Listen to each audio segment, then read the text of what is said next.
What's up, guys? I hope you're well. Today we are checking out the country that becomes a racetrack. We become a racetrack together, we'll stick together. It's a sight and a sound that never gets old.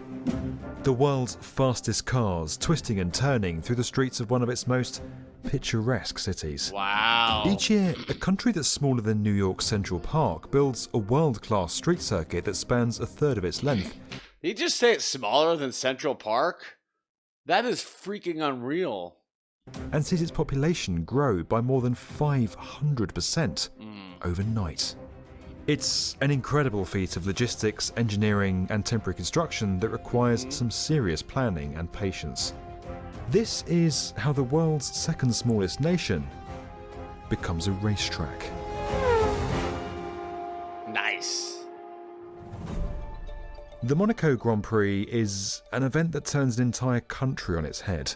From the resurfacing of roads to the construction of stands, barriers, entire media centres, and the small matter of some 200,000 people arriving in a city that's normally home to 38,000, it's one of the most impactful sporting events there is.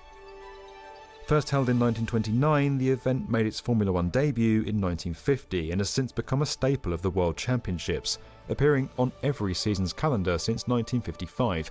Wow. Apart from in 2020, of course, when almost everything fun was cancelled.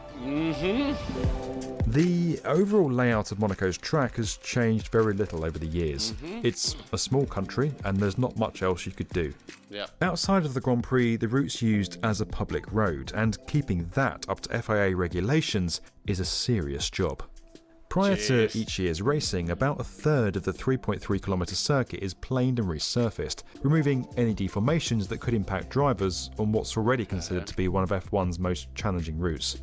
It runs along some of the country's main thoroughfares, so these works and the line repainting are carried out largely at night, in sections, and over a 3-week period. With the track established, things start to move up a gear with the construction of the temporary facilities, about 6 weeks out from the racing.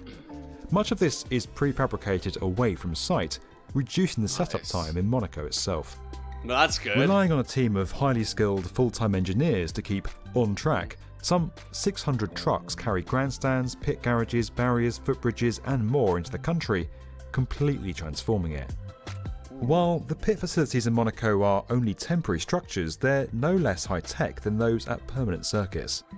Arriving in 120 different sections, these modules are lifted into place by crane and assembled over just 14 days, creating 450 square metres of space for each of the 12 teams across 3 floors, divided into mechanical, technical and hospitality sections. With limited open space along the circuit, the majority of the seating is located along the waterfront of Port Hercule, with smaller stands located at key positions like the Monte Carlo Casino and the entrance of the tunnel section near Portier Cove. Of course, boats, rooftops and the terraces of surrounding hotels and restaurants all act as VIP sections for fans. Of course. The circuit's official capacity is 37,000, making it the smallest of any in Formula One.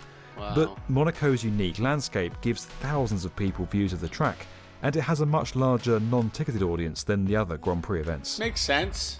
In a normal year, around 200,000 people come into the country for the Grand Prix, and 100,000 attend the final Sunday. Jeez. With so many spectators near the track, over 20,000 square metres of safety mesh and more than 21 kilometres of safety railing are installed to protect the public, buildings and the drivers. Yeah. While the pandemic's forced some countries to hold their Grand Prix without spectators, Monaco is allowing 40 to 50% of ticketed seats to be sold, marking the biggest return to capacity since the disrupted 2020 season. That's cool that they were able to do that. To keep the country connected while the race is on, a maze of footbridges and gangways is installed. Then 670 event marshals are brought in to help coordinate the nearly 3,000 strong team that it takes to pull off the event. The organisers work hard to minimise disruption as far as possible, and access to the circuit is largely unrestricted. It's only completely closed to pedestrians and traffic between 5:30am and 7:30pm on race days. That's a major break with other circuits like Singapore and Melbourne, which remain closed for the duration of the event. After the racing, everything's cleared away again and the country returns to its more peaceful self. With its global reach, a place on Formula One's calendar is a highly sought-after prize, and some emerging markets have managed to edge out smaller ones over the years. Dang. Despite its size, Monaco's unique blend of history, prestige and atmosphere has seen it attain a near untouchable status in the world of racing, all enabled by an incredible team of construction workers and engineers who pull off this amazing transformation most years. If you enjoyed this video and you want to get more from the definitive... That's really interesting. Kind of cool to see how Monaco just, bam, not that quick, but fairly quickly becomes an entire racetrack.